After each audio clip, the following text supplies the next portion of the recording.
Hello, and welcome to A Critical Dragon, where I talk about narrative in film, television, and in books. And today, ladies and gentlemen, I am joined by an English professor who is going to give us answers to questions, but not about One Piece.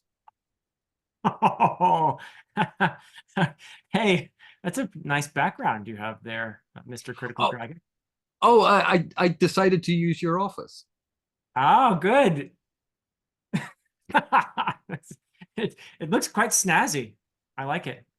Well, I thought that, just this once, the two of us could actually like sit together and talk about something. That works for me. That works for me. And I will refrain from hunting underneath the desk to see what you have hidden there. Oh, no, we can't. No skeletons under the desk. Nope. So, Philip, good to see you again. Likewise, my nemesis.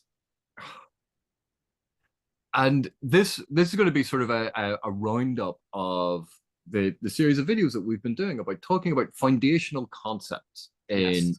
appreciation of literature, analyzing literature, techniques and things to think about that help us be better readers and more astute readers. And we missed out a couple of things. So this gives us an opportunity to go back over that. Plus, we gathered together a bunch of the questions from people who had watched the videos for things that they wanted a bit more explanation of. So that's pretty much what we're going to do with this video. Yeah. Sounds like a plan. And we do apologize if somehow we missed your question, but I think we got the majority of them gathered together here. So this is going to be fun. And we also appreciate all of you who have watched and asked questions and participated in this series.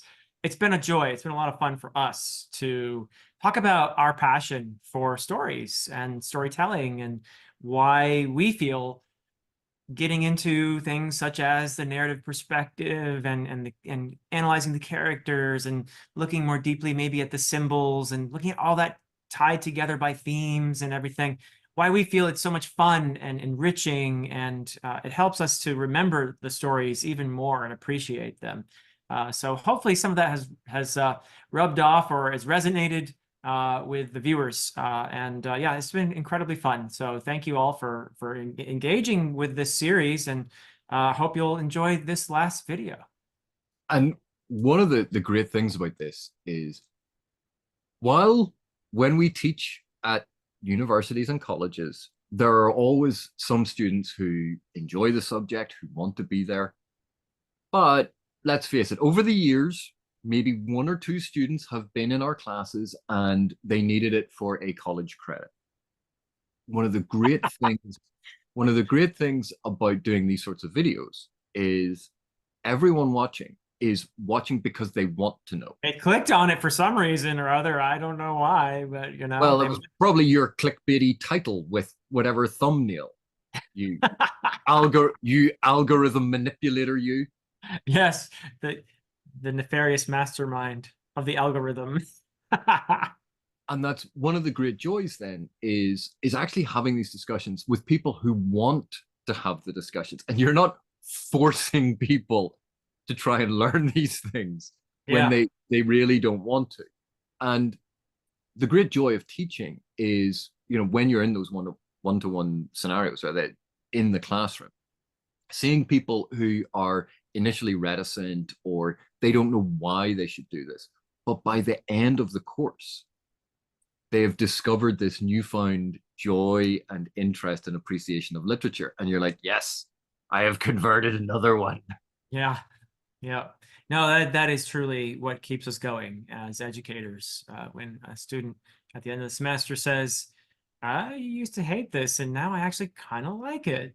So that's a compliment that we take to heart for sure. So we've compiled a list of a bunch of the questions. Again, we do apologize if we missed yours. Some of the questions in different videos were addressing the same thing, so I'm going to try and conflate them or summarize them because it's just going to be easier and more efficient that way. So let's start with the first one, Okay. which had to do with the link between symbols and theme. Right. And we've been asked, uh, if symbolism and theme, the former is a step at the direction of the latter, so symbols can lead to theme, but they wanted to know how this was done, and what the process was for developing a theme or developing an understanding of theme. Right. And there was a sort of follow-up question, which was, if a book has no intentional theme, can it still be a quality book? And how much of the theme is reader inferred? Right. So actually, I think we can start with the middle question. If a book has no intentional theme, can it still be a quality book? Yeah, that's I think a that's easy, pretty easy easy to one. answer. Do you want Yeah. to have a go? The answer is yes.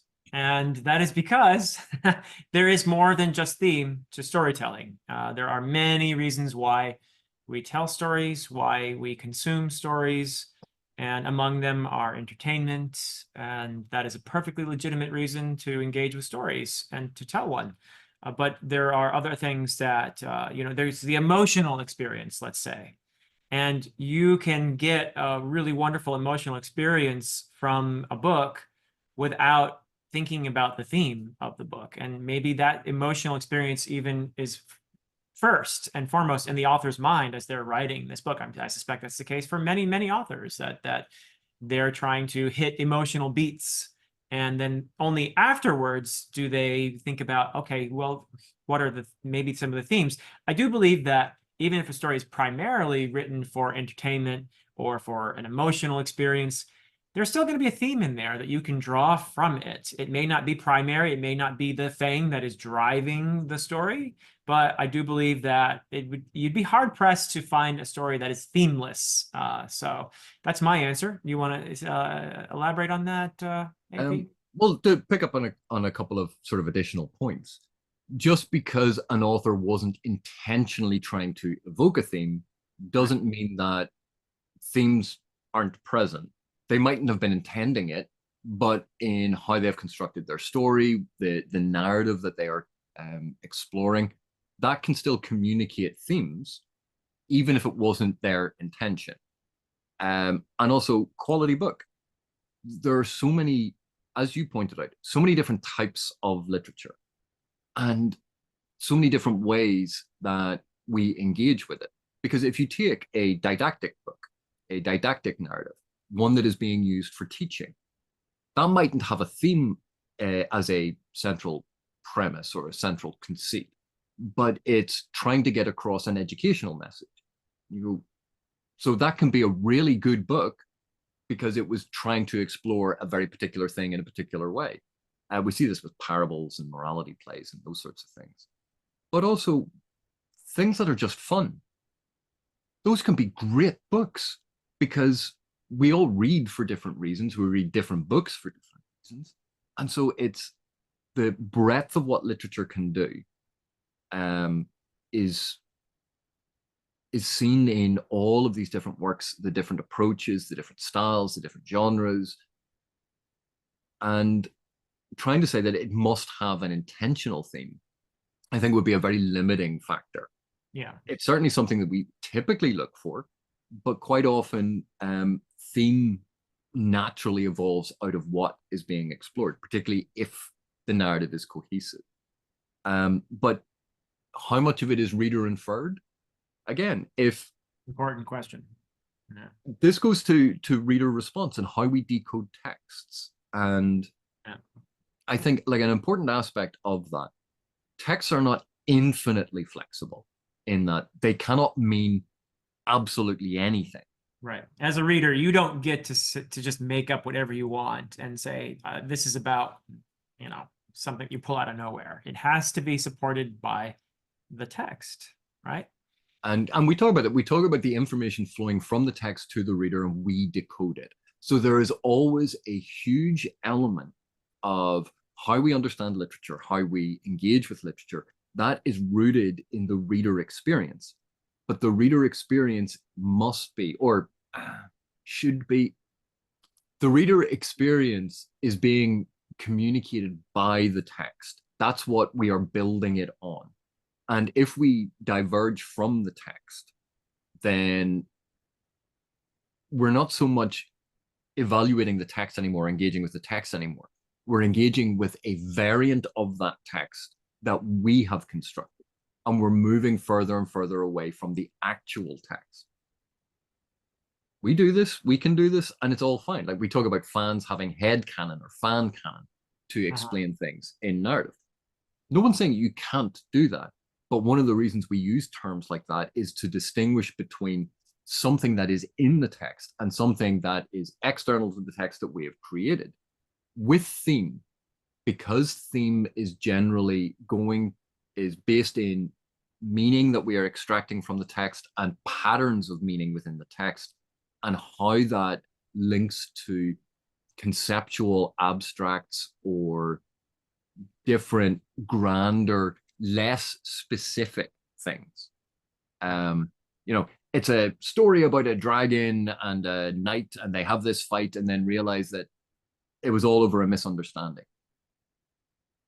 That's the specifics of the surface level of what happens. When we talk about theme is taking a step back from that and looking at it in these broader conceptual terms that is always going to be influenced by how we as reader perceive the world and the patterns that we see. And human beings are really good at seeing patterns.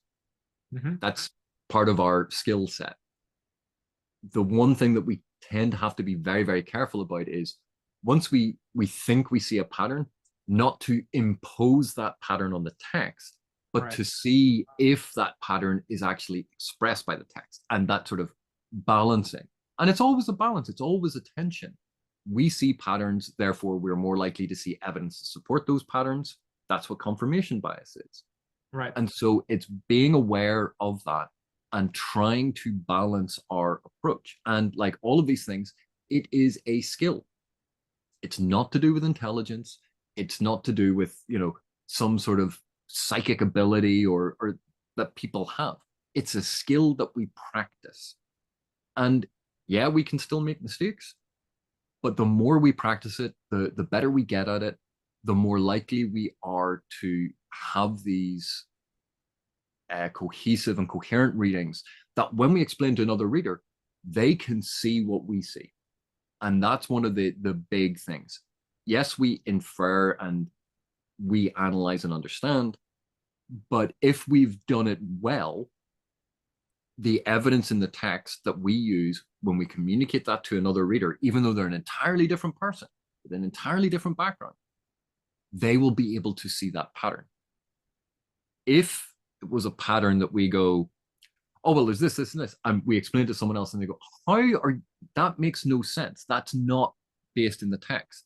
That's usually or quite often a signal that we are imposing meaning on a text and imposing the interpretation of theme rather than letting that be communicated to us.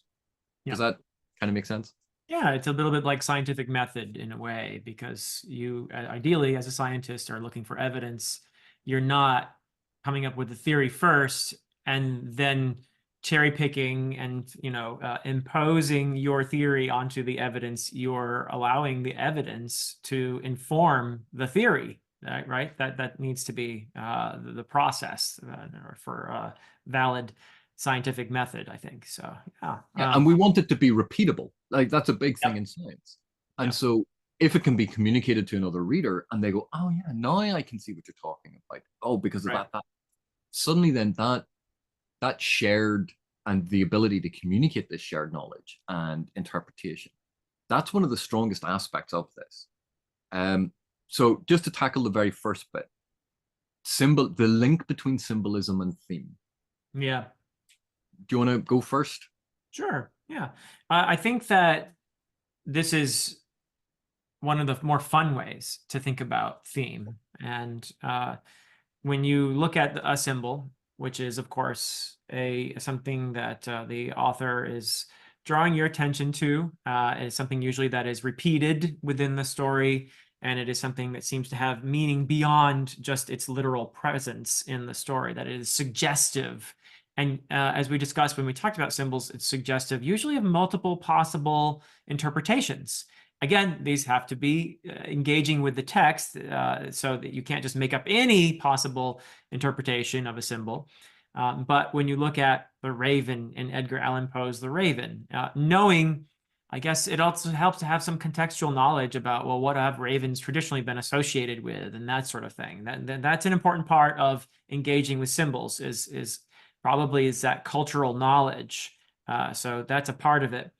But using that knowledge and also how the text is playing with that symbol, how it is suggesting it, you then think about what are the possible meanings of this symbol? Is this raven in this poem, is it a symbol of death? Or is it a symbol of the narrator's unhinged mind? Or is it a symbol of the way that memory plays on us, and particularly in moments of tragic loss? Okay. Is it a symbol of wisdom and a kind of message to the narrator that it's time to move on from loss? I think these are all valid interpretations in this case.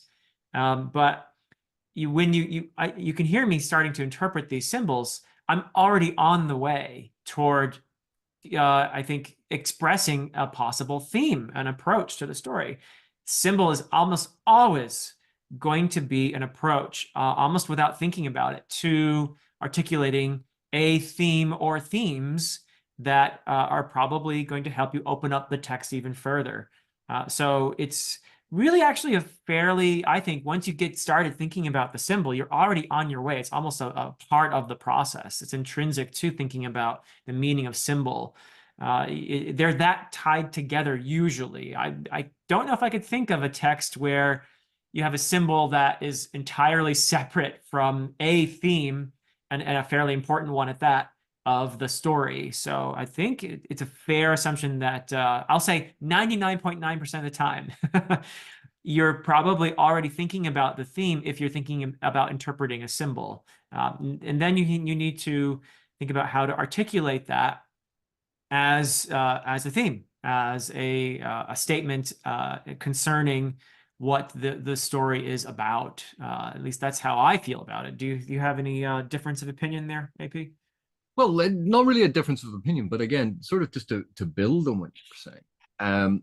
Quite often, when we do that surface level read, and you see there are things in it, there are actions happening, and that's our nice surface level. When we start looking at symbols, we're thinking about characters, actions, things, objects that are not just their surface level thing, but are connected to a broader, more abstract concept. So you can already see conceptually, symbolism and theme are operating in that same sort of level. They're operating in a very similar way. So when we see a bunch of potential symbols and we think, okay, this symbol, if you take the raven, it could be a harbinger of darkness. It could be, a symbol of approaching mortality. And you can see that those things are kind of linked. But let's say it was a Norse setting, and maybe the raven was being more associated with Odin, and therefore thought and memory. So you would look at it and go, well, there's a bunch of different meanings that ravens can have. Right. And you would kind of hold those meanings in your head. And then later on in the story, there's something that all of the experience is being poured into, and you go, oh, well, this is kind of like memory again. And so by seeing another symbol that could be interpreted in multiple ways, but we start seeing then connections between, hang on, here's 4 of these symbols, that there's some aspect of experience and memory and understanding and thought are connecting all of these symbols. That gives us a pattern.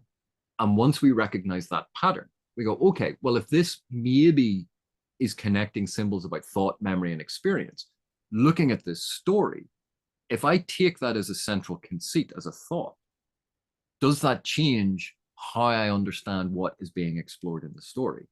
And it's that understanding, again, the creation of patterns. And sometimes it's one central image or one central symbol that almost acts like a key.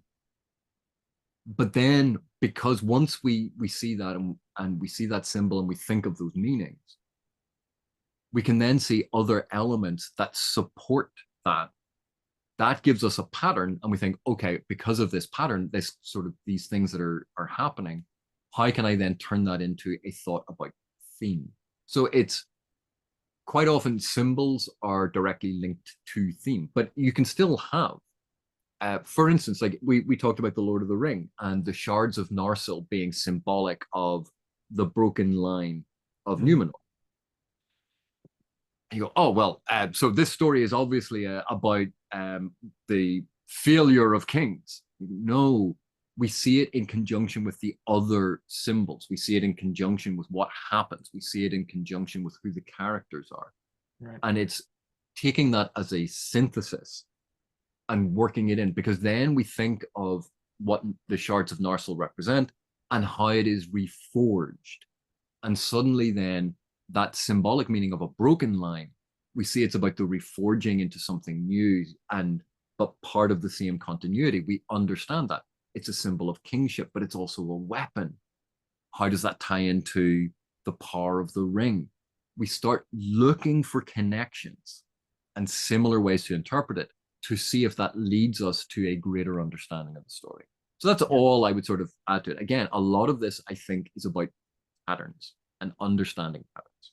And the important thing to emphasize is the more you try this, the better you're going to get at it. Like any skill, it's a matter of practice. So it is definitely something that you may feel awkward at when you begin. That's true of anything, though. But you get better and better the more you try it. So persist. I guess we can move on to the next question.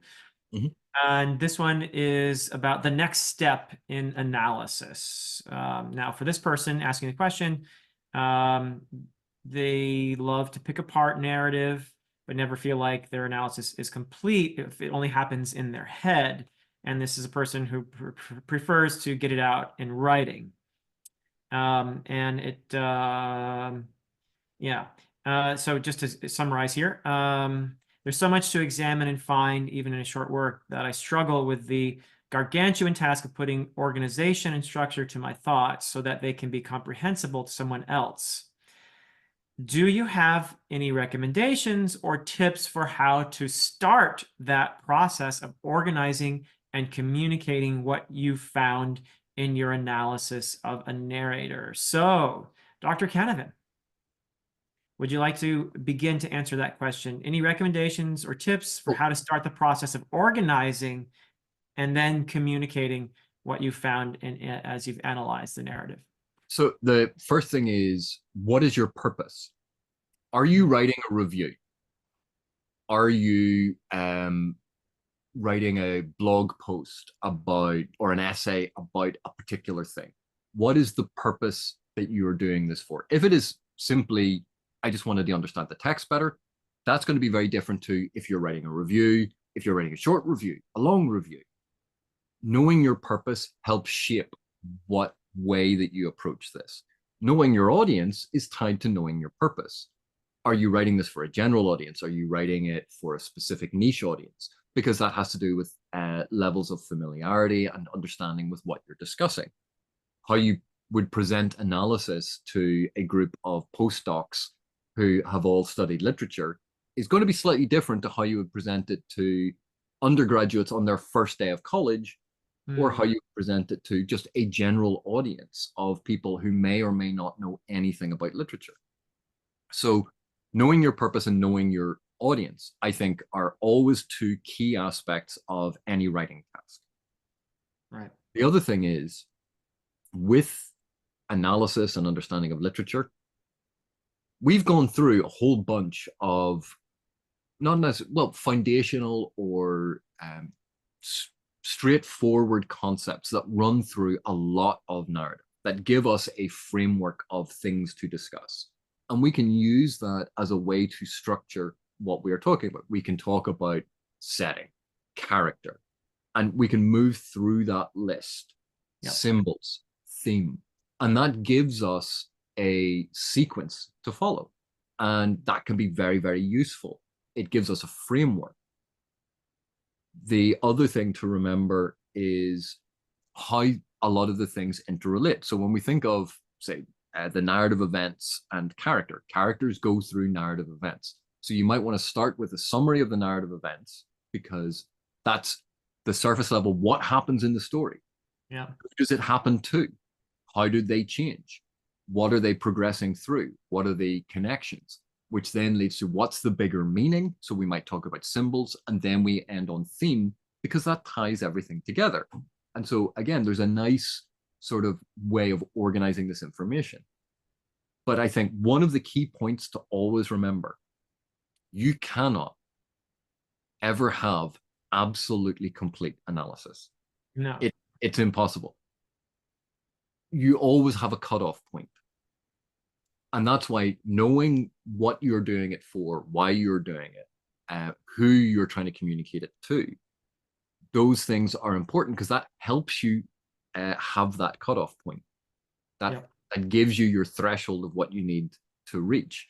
Because we can do a close reading of a single paragraph, and in explaining all of the different connections and how they are built and the techniques being used, that could take 2 hours for a single paragraph.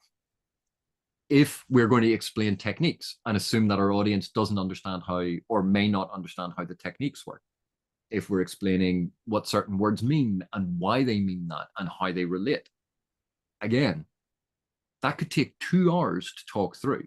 Yeah. But the other way of doing it is, what happened in that paragraph? Is this paragraph important? And suddenly it could only take like a minute to just sort of go, this is what you need from this paragraph, because it's all going to depend on what you're trying to do with the analysis, what you're trying to communicate, and to whom you're trying to communicate it. Yep.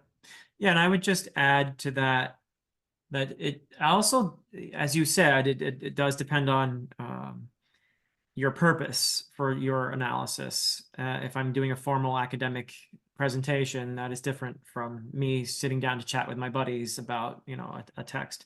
But I also think it does depend on what type of story you're looking at. If I'm looking at a story that is very theme driven, I actually like to start with theme and think about, okay, what is the overall, or one of the big messages here? What is the, what am I taking from this in terms of the theme? And if I can articulate that, then I'll go about looking at, okay, well, is there a symbol in this story? Or are there symbols? And how do they in fact tie to this theme that I thought about? And then I'll go and look at the characters, and I'll look at their development and their arcs, and if they're dynamic characters who have an epiphany at some point, is that epiphany related to the theme I'm talking about? What about the setting? How does that contribute to this theme that I'm thinking about? What about the narrative perspective? How does this particular choice of narrator contribute to this theme that I'm thinking about? And so you have this, that's one way of doing it. That's not the only way by any means, but that is one way when you're looking at a highly theme-driven story to go about analyzing it and organizing your analysis around that. So I guess one way of thinking about this, what's the thing that sticks out to you the most about the story? Is it the setting and the world building? You can start with that. Or is it the exciting plot, the action, and you can start with that. And that might be one way to go about this as well. But for me, the stories that I enjoy analyzing the most tend to be the theme-driven ones, where I can latch onto a theme or themes and see how all these other things relate to that theme. So Yeah, and I suppose part of it is, I sometimes think almost in a way that I was trained in a different discipline, which is you build toward the conclusive point at the end of the arc. yeah. Whereas that's not necessarily how it's traditionally done in literature, where you start with, this is what I'm talking about, and now I'm going to prove how that thing happened. Yeah. But again, it's different approaches to the same thing. It's identifying what is it that you want to discuss, because you cannot unpack and explain every single thing. Because like, even when we were sitting chatting about TV shows that we've enjoyed, if we were doing a review, you go, right, we're not going to discuss this in that way, because what we had is a discursive chat. And Right. we talk about things we like, we talk about things we don't like. We just sit and have a chat about it because we're enjoying the discussion of it. But Right. if we were doing a review, you go, no, a review, I want to prioritize the information. What are my key points? What are the things that I think it's important that someone knows about this thing that I'm reviewing? And that's a very different approach to I'm going to meet with my friends and we're going to talk about this and we're going to talk about the things that we like and don't like. Those things obviously figure in a review, but Yeah. they are not necessarily how you would structure a review or how you would build it. So, like all of these things, in part, I do think it comes back to what are you trying to do with it? What are you trying to gain from it? And if it's for personal enjoyment, making note of things and the things that stand out as the most important or the most impactful or the most resonant, sometimes concentrating on those things, that helps you limit the scope of what you're trying to do. Because you could do a close analysis of an entire novel and you would be there for years. But even when we've been discussing some of the Malazan books and we've taken an hour or 2 hours to talk through a single novel, and people go, "Oh yeah, but you didn't talk about that thing." And you're like, That's just the first video. Then we do another video for another hour. and you go, "Yeah, we cannot and will not be touching on anything because on everything because in order to do that, you would need to discuss each and every scene and link each and every scene to all of the scenes that it connects to." And suddenly that becomes unwieldy.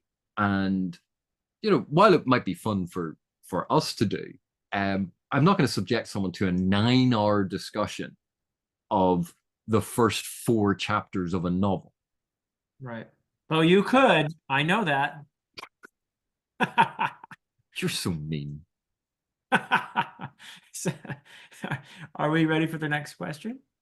Okay, so the next one is how would we recommend practicing and exploring these concepts? So do you think ahead and hope that things strike you while reading? Do you take notes while reading?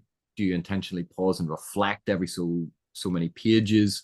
Or do we just wait till the end and think back on the whole thing? Yeah. So let me start on this, and then you can fill in with a much more comprehensive and better answer. Oh, I Again, doubt that. Go ahead. it I think one of the first things is it depends on what the thing is. If it's a short story, quite often you read through the short story once, so you know what happens in the short story. And then you read through it a second time, knowing where the story is going, knowing what happens, and thinking about that as you're reading through to see if there are elements of foreshadowing or symbols that are going to jump out that have to do with how the story ended and the concepts being explored. If you're looking at a poem, again, you read the poem first, then you read it again. Most of the time when I do analysis, or even when I am doing editing, it is not done in one pass. You can pick stuff up on one pass. Everyone does. That's what reading is. And the more you practice this, the better you get at picking things up on one pass. But the longer a work, the more complex a work, the denser a work, usually the more times that you have to read it. So if I was going to advise ways of practicing it, the first thing is we live in a day and an age in which there are so many different resources available for practicing this stuff. And I would start small if you're worried about practicing this or you want to practice it in manageable chunks.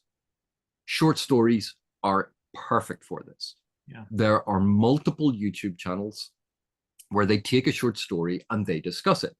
There are educational websites where they have written analyses of these short stories. So what I would do is I would go, right, I'm going to get a sampler of short stories. I'm going to read the first one. I'm going to read it again and make my notes about trying to think about character, theme, setting, symbols, all of these different elements. I'm going to try and do it myself. And then I'm going to look it up online and see what other people say and follow through with their reasoning, their explanation. Mm-hmm. And they might point out things that I never thought of. I might be pointing out things that they hadn't thought of. So then I go back to the text with now the knowledge of what someone else has said about it, and I go back through. And the reason I picked short stories for this, they are manageable. You do not have to devote, oh, I have to read this entire novel and then do all of this. Start small. Practice it. You can get a sampler of short stories that gives you 150 short stories that people talk about quite frequently. And it's a really good way to practice because you get to see the overlap between different approaches and you get to practice it yourself. And you start then to realize and see the patterns in what you're looking for, the little tells and ticks that advertise or signal information within the text. And also, you'll improve your vocabulary and understanding of how narrative is formed because you're practicing it all the time. And the more you practice it, the easier it gets to do it automatically as you're reading. If you need to take notes the first time, take notes the first time. But I would always advise read through the thing first, experience it first, then go through and take notes. Yeah, I want to pick up on something you mentioned there, and that is that often we derive more meaning from a story when we engage with other people in a conversation about it, whether that be on an informal level with friends or here on a platform like YouTube, or in a more formal setting, let's say in an academic, if I'm writing a research paper or a dissertation, I'm engaging with all kinds of other people who have thought about this text. I'm doing it through published articles and books and whatnot. And I'm getting ideas from them, and they are supplementing my own ideas and enriching my own interpretation. That's a beautiful process. That is something that I love, which is why conversations are my favorite thing to do on this platform with people, because I learn every single time. And so to be open to learning from other people, never feel like you're coming at this text with a comprehensive interpretation, because you're not. When you talk to someone else about it, you're going to learn something if your ears are open. And that's a wonderful thing. I'm always learning from my students. You and I emphasize that a lot. I learn something from my students every semester about a story that I might have taught 20 times already. But somebody in that class is going to say, hey, what about this part over here that I have never thought about before? And I'm going to learn something new about that story. It's just such a beautiful thing to me, is making meaning through engagement like that about stories. It's just a wonderful process. So that is something I just wanted to emphasize, and that you had mentioned. For me, I used to take notes a lot when I was younger, a graduate student learning how to analyze texts. I used to take a lot of notes and tab the book and all kinds of stuff. I don't say dog ear it, tab, I know, but were you making notes in the book? Are you one of those people? I mean, I might have occasionally pencil, very light pencil, very light pencil. Ladies and gentlemen, we now have proof that Dr. Philip Chase is evil. The pencil's probably faded by now. It's graduate school was so long ago. But why not just have like a refill pad, a legal pad, and then as you're reading, all you do is you mark the page number and the first three words of the quotation and whatever point that you would put in your margins.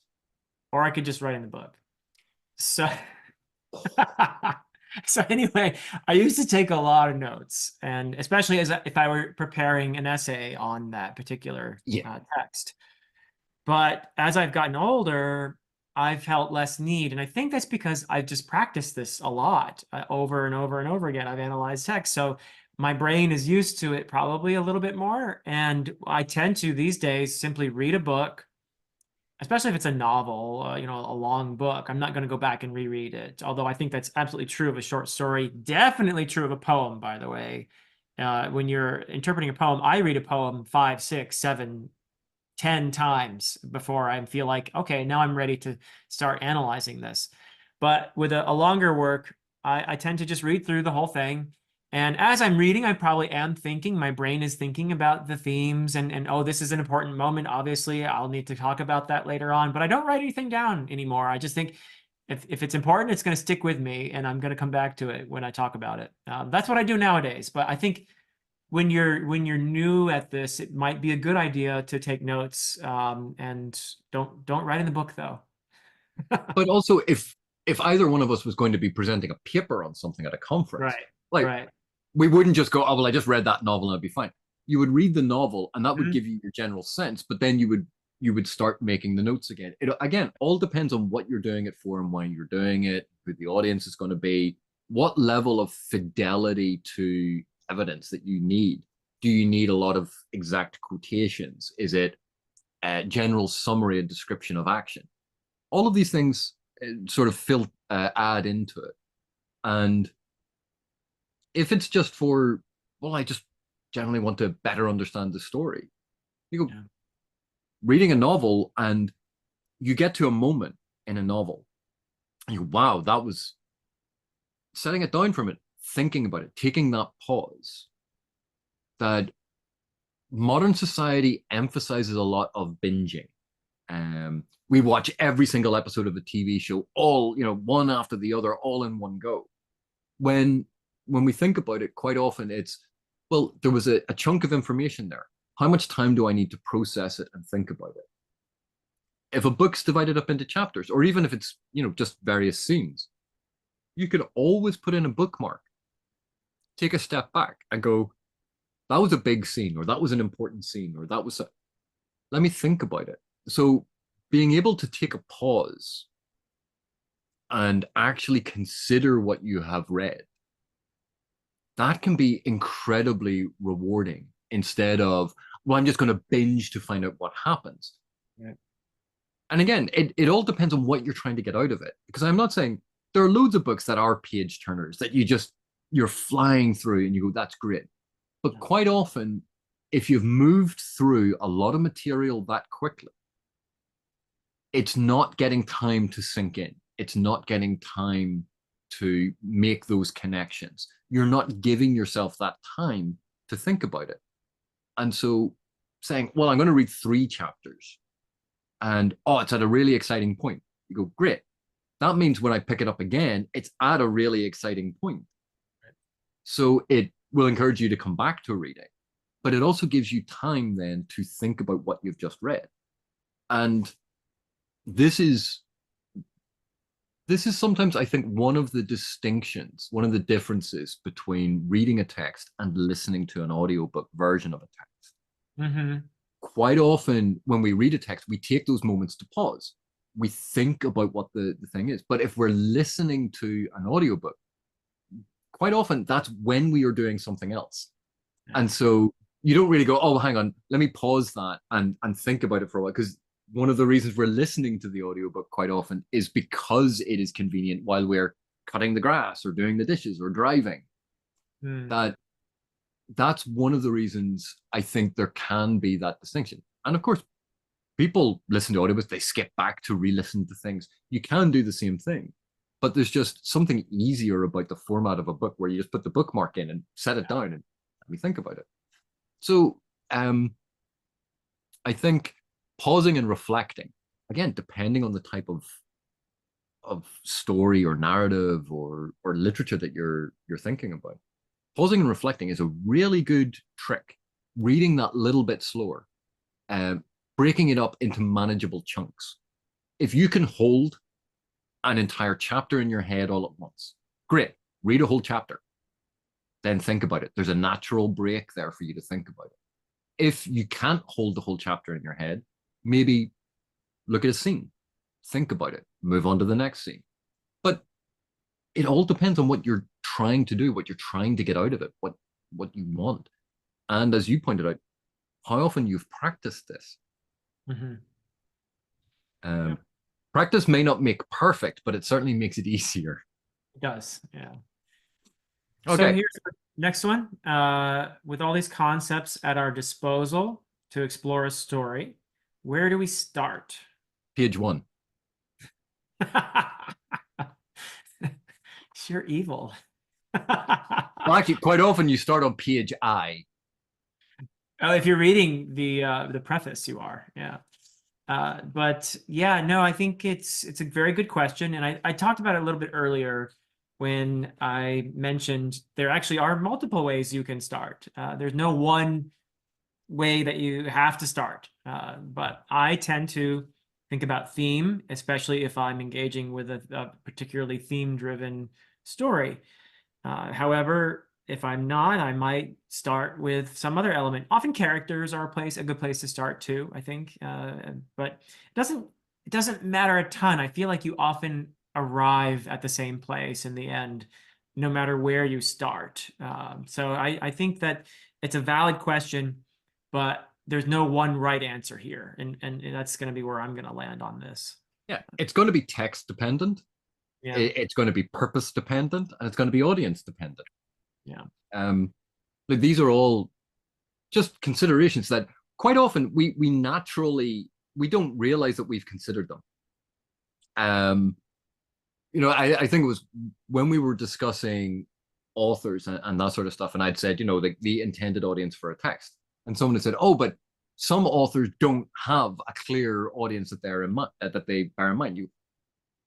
Right, they may not have made a conscious decision for I am writing for this specific type of person, but quite often authors go, I want to write the kind of story I like, and so there is an intended audience. It's a reader like them, and that it may not be a very conscious decision to sit down with a demographic breakdown and market analysis, but it's been done automatically. It is an intended audience. And quite often with a lot of these things, we do consider what it is that we are doing, what we intended to do, what the audience is. We do consider all of these things unconsciously or subconsciously because that just guides us in what we do. Being more conscious about it can actually be revelatory about assumptions we make. And that's why this is a useful thing to consider is why did I start that way? And why should I start that way? Why am I using this kind of language for it? Those things can be really interesting. Can be, not always, but can be. And I think it's a useful thing to consider to just be a wee bit more consciously aware of what it is that we are doing, why we are doing it, and to whom we are trying to deliver it.